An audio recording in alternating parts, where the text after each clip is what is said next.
મીઠી મધુરી વાત ભાગ આવ્યા 112 તારીખ 13/4/2026 અને વચનામૃત ચાલે છે મધ્યનું 46મું. થોડા કાળ જીવવું અને પરલોક બગડે, હા એવું ન કરાય. મહારાજ એવું કહે,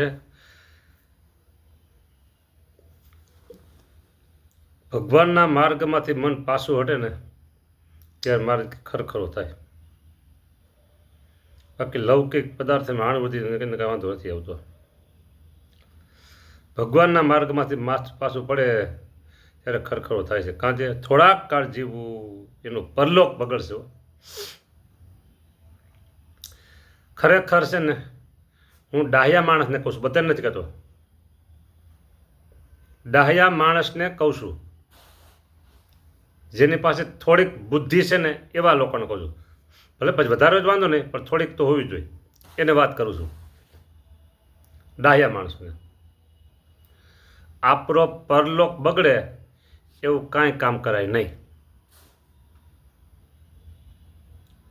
બરાબર? 1000 કામ આ લોકના ગુણાતીતાન સામે ત્યાં કીધું કે કરોડ કામ બગાડી અને એક મોક્ષ સુધારવો. શું કીધું? કે કરોડ કામ બગાડી અને એક મોક્ષ સુધારવો. આવું ગુણાતીતાન સામે આવું કીધું. લ્યો, હવે આપણે આપણા વ્યવહારના કરોડ કામ સુધારીએ અને એક મોક્ષ બગાડીએ. વ્યવહારના કરોડ કામ સુધારીએ અને એક મોક્ષ બગાડીએ. બોલો, માનવનો જન્મ મળ્યા પછી માણસ કાંઈક સમજુ થયો, થોડીક બુદ્ધિ ક્ષમતા વધી, બરાબર? ત્યારે તેમણે એવો વિચાર કરવો જોઈએ કે મારા આત્માનું કલ્યાણ થાય એ મારે પહેલાં કરવું જોઈએ. હા, માણસનો જન્મ મળ્યો અને થોડીક બુદ્ધિ આવી અને થોડોક એનો બુદ્ધિનો વિકાસ થયો, પછી એને પહેલો વિચાર કરવો જોઈએ કે મારે પહેલાં મારા આત્માનું કલ્યાણ થાય એ કામ પહેલાં કરવું જોઈએ. હા, અને ઘણા લોકો એવા હોય છે કે પોતાના આત્માનું કલ્યાણ કરવા માટે ધારે, બરાબર? પોતાના આત્માનું કલ્યાણ કરવા માટે કરતા હોય, પણ એના મા બાપ એવા હોય ને. હા, પ્રહલાદને એનો હગો બાપ નડ્યો હતો. પ્રહલાદને હગો બાપ નડ્યો હતો. બોલો, એ હું એક નામ નિશાન નહીં દઉં.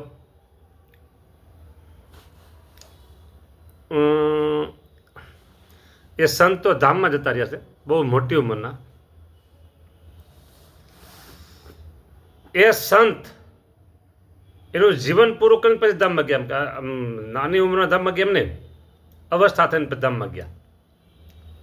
એ સંતને જ્યારે સાધુ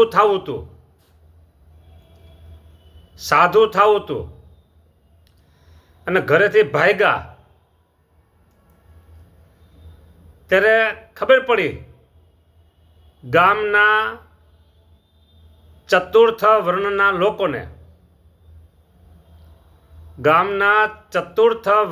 લોકોને ખબર પડી કે આ છોકરો સાધુ થવા જાય છે. ખંભે નાખીને પાછા ઘરે લઈ ગયા, ઉપાડી લીધો.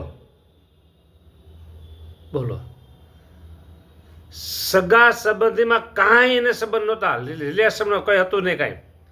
ગામનાને ખબર પડી કે આ સાધુ થવા જાય છે, પકડીનો ખંભે નાખ્યો, લઈ ગયા પાછા. બોલો,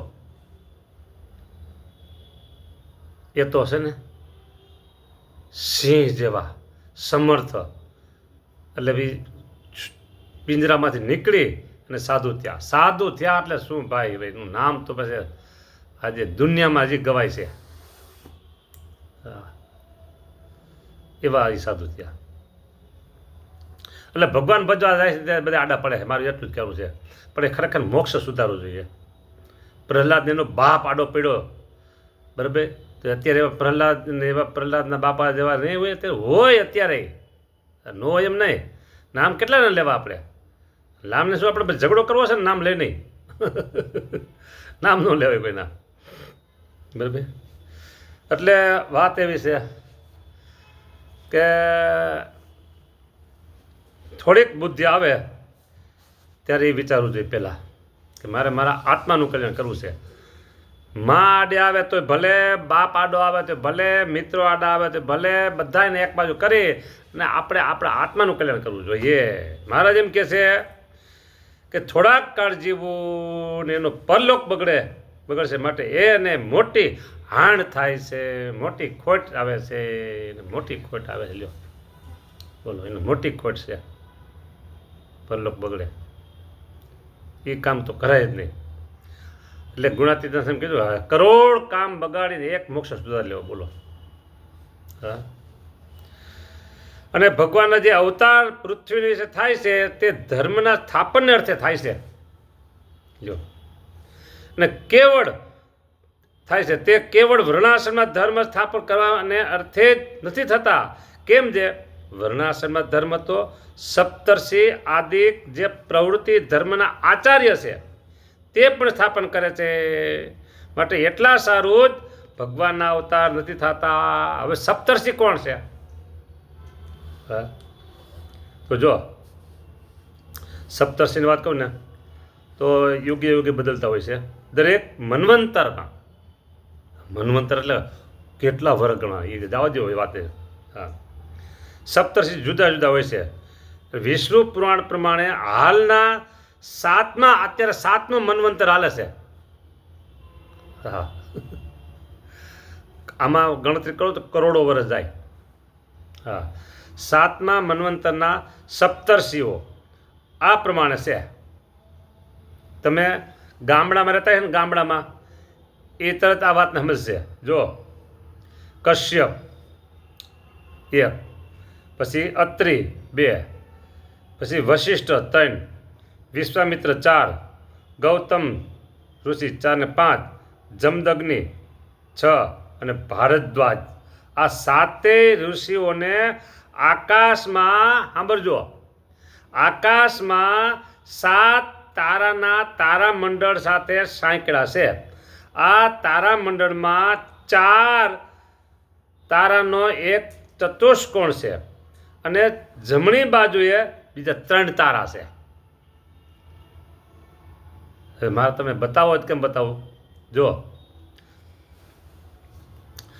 આ બસ લ્યો, સરસ. જો, એ આ 4 ખૂણા આવી ગયા, 4, બરાબર. હવે આને જમણી બાજુ કઈ બાજુ કહેવાય? આ બાજુ, બરાબર. મારો આ જમણો થયો ને.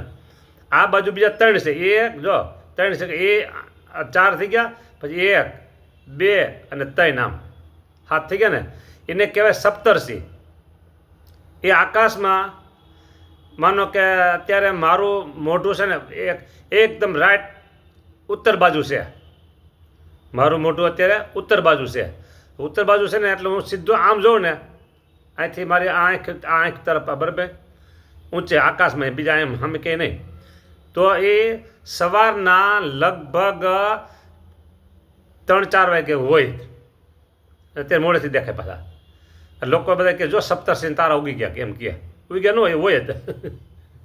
લ્યો, એ સપ્તર્ષિ, બરાબર. એ સપ્તર્ષિ છે એ પણ પ્રવૃત્તિ ધર્મના આચાર્ય સપ્તર્ષિ આદિ તે પણ સ્થાપન કરે છે. ક્યાં? વર્ણાશ્રમમાં ધર્મ એ પણ સ્થાપન કરે છે. હા, માટે એટલા સારું જ ભગવાનના અવતાર નથી થતા. ભગવાનના અવતાર તો પોતાના એકાંતિક ભક્તના જે ધર્મ તેને પ્રવર્તાવવાને અર્થે થાય છે. એકાંતિક ભક્તના ધર્મનું પ્રવર્તન કરવા માટે થાય છે ભગવાન અવતાર. બોલો. વાલે સતયુગ સમધર્મ સ્થાપ્યો. લ્યો, સતયુગ સમધર્મ થાય. બહુ પુરુષોત્તમ નારાયણ પ્રગટ થયા અને એ એકાંતિક ભક્ત કોને કહેવાય ને ખબર નહોતી. હા, અધ્યાત્મ જગતમાં રહેનારા લોકોને એકાંતિક ભક્ત કોને કહેવાય ખબર નહોતી. ને એ એકાંતિક ધર્મનું સ્થાપન કર્યું, ભાગવત ધર્મનું સ્થાપન કર્યું એ પુરુષોત્તમ નારાયણ સ્વામિનારાયણ ભગવાન સહજાનંદ સ્વામીએ. એ તેદી નહીં, આજે તમે ઇતર ધર્મમાં, ઇતર લોકોમાં, ઇતર જે બધા ધર્મના અનુયાયી હોય એને ખબર નથી કે એકાંતિક ભક્ત કોને કહેવાય. હે, જે સ્વામિનારાયણ ભગવાને એકાંતિક ભક્તના વચનામૃતમાં વારંવાર વાત કરી છે. બોલો, જો અહીં રાખો એટલે આપણે આ ચાર છે ને, ચાર ચાલો ચાલ ભક્ત, ચાલો ચાલ ભક્ત એટલે સાધારણ, પછી આવે એકાંતિક, પછી આવે પરમ એકાંતિક, પછી આવે અનાદિ મુક્ત. આ ચાર પ્રકારના ભક્ત કહેવાય. ભલે એ પરમ એકાંતિક ભક્ત કહેવાય, મુક્ત કહેવાય, અનાદિ મુક્ત કહેવાય, પણ આમ કહેવાય ચાર પ્રકારના ભક્ત એમ કહેવાય. લ્યો, એ આ બધું સ્વામિનારાયણ ભગવાને બધું બતાવ્યું છે. પાણી ગાળવું જોઈએ એ ખબર નથી લોકોને.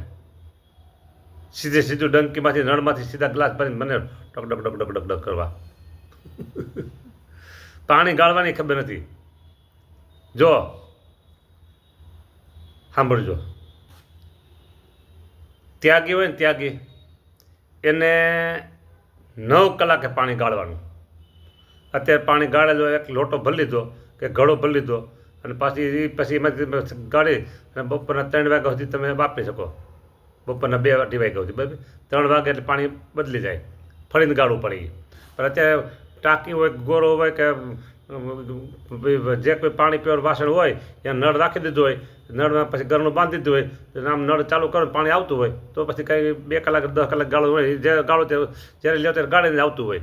પણ આ તો એ સિસ્ટમ નહોતી, નળની સિસ્ટમ નહોતી, સીધા ગોરામાંથી પાણી ભરવું હોય તો એ ગોરાને 9 કલાકે ફરીને ગાળવો પડે. ગ્રહસ્થ એ 12 કલાકે લ્યો અને ત્યાગી એ 9 કલાકે. હા, આ સત્સંગી જીવન શિક્ષાપત્રીમાં ભાષ્યમાં બધું લખેલું છે સતાનંદ સ્વામીએ. સારું, લ્યો આપણો સમય થઈ ગયો છે હવે. જય સ્વામિનારાયણ. એટલે અહીંયા એકાંતિક ધર્મની વાત છે ને, નેક્સ્ટ ટાઈમમાં લેશું. જય સ્વામિનારાયણ.